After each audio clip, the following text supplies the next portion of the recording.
평강의 왕이라는 주제로 함께 은혜 나누기 원합니다. 12월은 연말로 분주한 시기가 되었습니다. 그러나 또한 즐거운 시간을 보내게 되지요. 특히 성탄절을 준비하며 기쁨과 소망의 시간을 보내게 됩니다. 구주 예수 그리스도께서 어린 아기로 오신 이 성탄절을 맞이하는 우리 모든 성도들에게 주님이 주시는 평강과 소망이 풍성하기를 기도합니다. 메시아의 오심은 지금부터 2600년 전에 이 미가 선지자의 묵시를 통해서 예언되어 있었습니다. 오늘 바로 2절의 말씀이 그 분명한 그 예언의 말씀이지요. 베들레헴 에브라다에 너는 유다 족속 중에 작을지라도 이스라엘을 다스릴 자가 내게로 나올 것이라. 그는 근본은 상고의 영혼에 있느니라 하십니다. 미가 선지자가 계시를 받은 후 600년이 지나서 베들레헴 작은 동네 그곳에 참된 치리자이며 평강의 왕이신 그리스도께서 탄생하셨습니다. 오늘 미가는 이스라엘은 물론이고 인류의 소망이며 구원자 되시는 그리고 만왕의 왕이신 메시아에 대해서 오늘 우리에게 증거하고 있습니다. 오늘 말씀을 통해서 메시아가 오셔서 성취하시는 은혜의 역사가 무엇인지를 우리가 함께 묵상하기를 원합니다. 먼저 오늘 말씀 속에 보면 메시아는 지극히 작은 곳에 오신다 하십니다. 예수님이 탄생하셨을 때에 동방에서 별을 따라서 이스라엘에 이르는 동방 박사들이 있지요. 길을 알려두던 별이 더 이상 보이지 않을 때에 그들은 길을 잃고 예루살렘 왕궁으로 들어갑니다. 유대인으로 나신 이가 누구이냐? 그에게 우리가 경배하러 왔노라 하며 찾지요. 이 일로 예루살렘은 소동이 일어납니다. 그러나 미가 선지자의 계시대로 유다 고을 중에 가장 작은 마을 베들레헴에서 메시아가 오신다라는 이 예언에 따라서 아기 예수님께 나와 그들은 경배하게 됩니다. 이처럼 미가의 메시아 탄생 예언은 구약에서 가장 분명한 말씀이었고, 그리고 이스라엘 백성들은 이 말씀을 근거로 해서 메시아의 사상을 그들은 유지하고, 그리고 유다 고을 중 작은 마을 베들레헴 이곳을 주목하게 되었던 것이지요. 베들레헴은 빵집이요 떡집이라는 의미가 있습니다. 영원한 생명의 떡이신 메시아 예수께서 떡집에 태어나는 것은 지극히 자연스러운 일일 것입니다. 그런데 역사적으로 이 베들레헴은 그 이름에 걸맞는 이름의 뜻처럼 풍요로운 곳은 아니었다고 합니다. 그곳은 전쟁이 끊임없는 곳이었고 많은 사람들이 죽어가며 울음소리가 중단되지 않는 그러한 지역으로 유명했다고 합니다. 또한 메시아가 오신 이 베들레헴은 큰 도시가 아니었죠. 많은 사람들이 유대인들이 메시아 사상에 젖어 있었지만 그들은 그곳에서 메시아를 기다리지 않았습니다. 여전히 그곳은 작은 마을이었고 누추하고 보잘것없는 그러한 마을이었습니다. 사람들은 배부르고 편안하며 크고 화려한 것을 좋아합니다. 그리고 그것을 기대하고 그래야만 성공한 것 같고 풍요로워 보이고 만족스러워 보이지요. 그러나 하나님은 풍요롭고 크고 화려한 것을 사용하지 않으셨습니다. 그곳에 메시아가 오신다 하였지만 그곳은 여전히 누추한 곳이었고 그것은 여전히 외면받는 곳이었습니다. 죽음의 장소였고 눈물의 장소였습니다. 유대인은 전 세계 민족 중에 또한 가장 작은 민족이고 그 중에서 가장 작은 마을 이 베들레헴, 하나님은 그곳을 택합니다. 또한 메시아는 비천한 직업의 목수의 아들로 오시고 빈방이 없어서 짐승의 구유에 누울 수밖에 없는 가장 작고 나약한 어린아기로 오셨지요. 지극히 작고 나약한 존재로 오신 메시아는 낮고 보잘것없이 여겨지는 연약한 사람들, 그들을 품어주시는 분으로 사셨습니다. 죄인과 세리의 친구들이다라고 손가락질을 받으며 사셨습니다. 병든 자들을 위해 절실히 도움이 필요한 의사로 치유자로 사셨습니다. 주님도 그렇게 말씀하죠. 나는 의인을 부르러 온 것이 아니요 죄인을 부르러 왔도나 하십니다. 주님은 낮고 천한 자의 친구로 함께 하시고 이처럼 연약하고 어리석은 우리 또한 모른 척 하지 않으시고 우리 가운데 오셨습니다. 우리와 함께 하시고 우리의 구원자가 되셨습니다.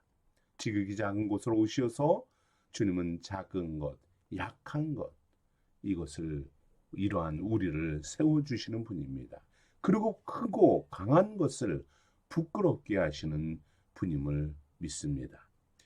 겸손히 낮아지셔서 우리와 함께 하시는 주님을 친구로 사랑으로 애정으로 주님과 함께하는 우리 믿음의 성도들이 되기를 소망합니다. 또한 메시아는 어떠한 분입니까? 4절에서 9절의 말씀을 보면은 평강의 왕으로 오시어서 다스리신다 말씀합니다. 미가 선지자는 메시아의 권세를 오늘 증거하고 있어요. 4절에 보면 그가 여호와의 능력과 그의 하나님 여호와의 이름의 위엄을 의지하고 합니다. 여호와 하나님의 능력과 위엄으로 다스리시고 통치하시는 분임을 선언합니다. 그런데 하나님의 메시아의 통치는 군사력이나 경제력으로 통치하는 것이 아니었습니다. 목자가 양을 목축하듯이 양을 인도하듯이 그렇게 다스리시는 분이다 말씀합니다. 양을 돌보시는 주님의 모습을 미가는 사실적으로 표현을 합니다. 어떻게 돌보고 계시나요? 하나님의 능력과 위엄이 있으신 분인데 서서 목축하니라고 말씀합니다. 서서 계신다. 목자가 서 있다라는 말은 무슨 의미가 있을까요? 목자가 양이 들에 돌아다니고 있는데 거기 그 앞에서 누워서 잠을 청하고 안식을 하고 있는 것이 아니라 서서 자기 양들을 돌보고 있습니다. 이것은 자신의 양을 돌보고 그 양을 한 마리 한 마리에 눈을 떼지 않는 이러한 모습이지요. 양들이 풀을 잘 먹고 있는지 안전한지 평안한지 세세히 돌아보는 모습입니다. 양들은 항상 자신들과 함께하는 이 목자의 보호를 인식하면서 두려움 없이 안전하게 목초지를 거닌다라는 것이지요. 그렇습니다. 주님은 지금도 서서 우리를 돌보고 계신 분입니다. 매일 매 순간 보좌에서 일어나시어서 주의 성도들을 믿음의 사람들을 돌보고 지켜보고 그들의 부르짖음을 들으시고 중보하시고 계신 분임을 믿습니다. 우리를 돌보시는 주님을 찬양하는 이 한 달이 되기를 소망합니다. 이렇게 애정으로 돌보시는 주님에 대해서 미가는 이렇게 고백합니다. 이 사람은 평강이 될 것이다 하십니다. 양들을 공격하는 들짐승들을 막아서 평강을 주는 목동과 같은 분이라는 것이지요. 주변 나라들이 유다를 침입하고 공격할 때에 평강의 은혜를 베푸시는 분이다 하십니다. 그렇습니다. 정말로 이스라엘은 역사적으로 주변 나라들의 끊임없는 공격을 받습니다. 그들은 치열하게 생존을 위해서 싸우며 나아갑니다. 때로는 민족 전체가 파멸에 이르고 포로가 되고 성과 성전이 파괴되기까지 이르릅니다. 당시 미가 선지자는 북이스라엘이 아수르에 멸망당하는 것을 눈으로 목격했습니다. 이처럼 남유다도 죄를 회개하지 아니하면 멸망할 것이라고 예언하는 선지자가 이 미가 선지자예요. 이스라엘은 평강이 아니라 전쟁과 끊임없는 눈물과 싸움이 멈추지 않았습니다. 이렇게 평화가 없는 땅, 분열과 전쟁이 끊임없는 곳에 메시아가 올 것이다. 평강의 왕이 올 것이다. 평강의 왕은 적들이 공격해 올 때 7 목자와 8 군왕을 일으켜 그들을 칠 것이다 선포하고 있는 것입니다. 여기서 7 목자와 8 군왕이라는 말이 참 재미있는 표현입니다. 반드시 7명, 8명을 말하는 것은 아니지요. 우리 한국의 이야기들 중에 7전 8기라는 말이 있습니다. 그와 같은 말입니다. 범죄하여서 7번 공격받아서 무너지면 8번째 일으켜 주신다라는 말씀입니다. 그렇습니다. 평강의 왕이신 주님은 평화가 짓밟혀질지라도, 무너질지라도, 싸움이 걸어올지라도, 공격을 받을지라도 끊임없이 우리를 건져주시고 일으켜주시고 세워주시는 분이다라는 사실입니다. 분쟁과 분열의 삶에서 우리를 건져주시고 우리에게 소망을 주시고 회복을 주시는 분임을 오늘 말씀하고 있는 것이에요. 주님이 주시는 평강은 막연히 지켜만 보는 그런 관망의 평강이 아닙니다. 적극적으로 우리를 대신하여 싸워 이기시고 쟁취하시는 그러한 평강입니다. 저와 여러분을 회복시켜 주시는 평강의 주님이십니다. 대적자를 무찌르시는 승리로서 화평을 줍니다. 상처받은 자들을 고쳐주고 치료하시면서 온전케 하시는 평강의 주님이십니다.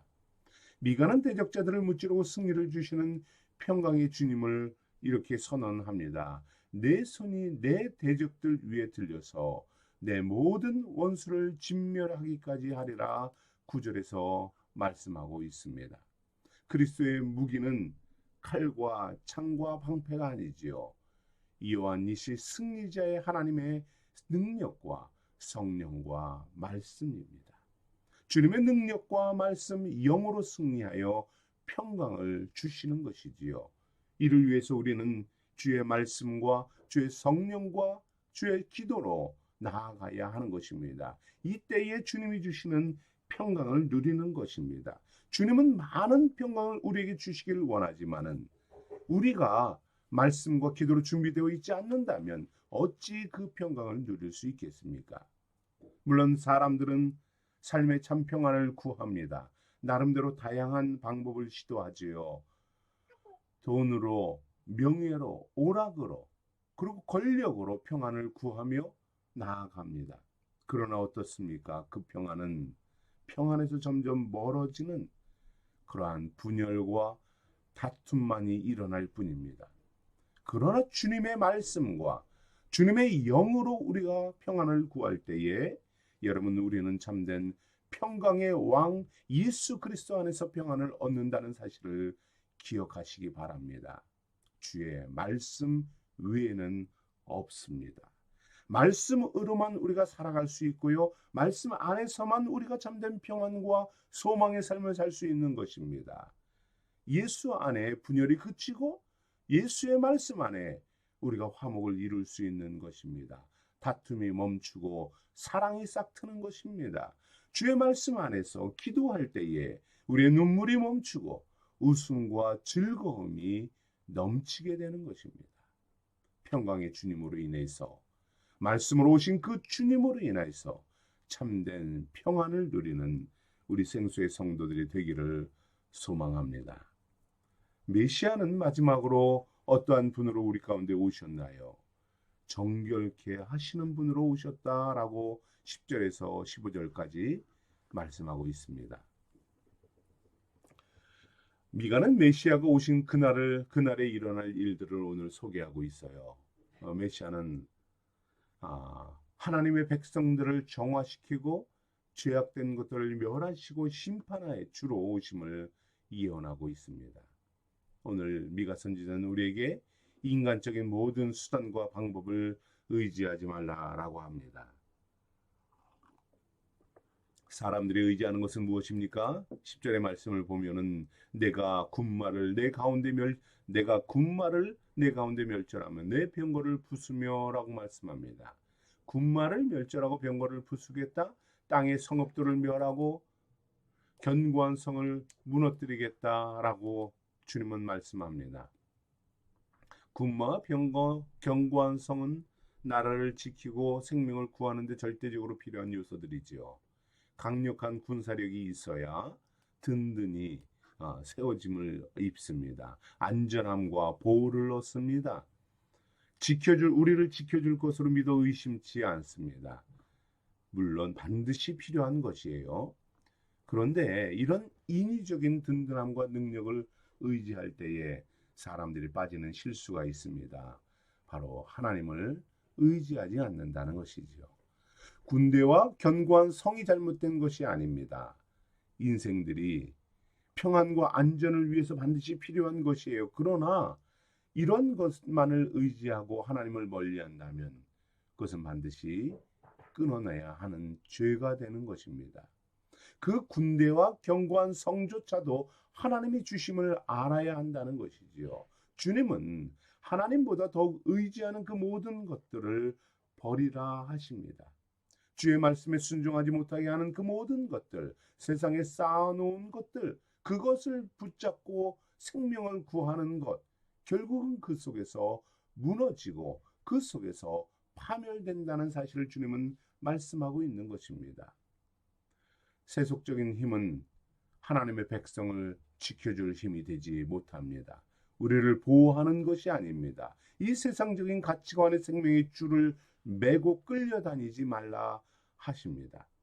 메시아는 인생들이 하나님을 대신하여 의지하는 것을 부수고 멸하고 파괴하시는 분입니다. 우리로 하여금 하나님과 멀어지게 하는 것이 있다면 그것은 나를 망하게 하는 것임을 알아야 하는 것이지요.